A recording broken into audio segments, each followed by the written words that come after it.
In today's video, I'm going to teach you how to log out in Jira. This might seem like a very simple task, but it's an important one, especially if you're using a shared computer or switching between different accounts.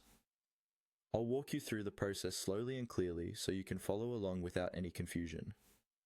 First, make sure you're already logged into your Jira workspace and that you can see your main Jira screen. This could be your projects list, your board, or an issue view.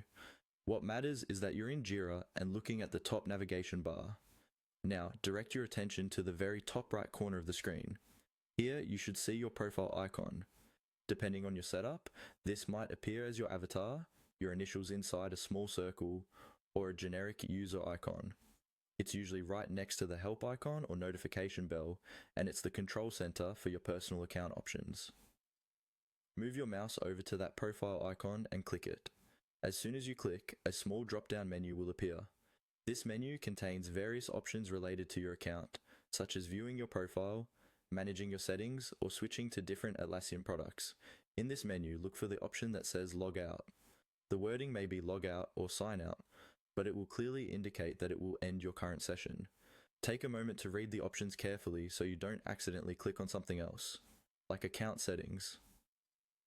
Once you've located the logout option, go ahead and click it. After you click, Jira will start the process of signing you out of your account. In most cases, you will be redirected to a login page or a confirmation screen showing that you've successfully logged out. If nothing seems to happen right away, give it a second or two.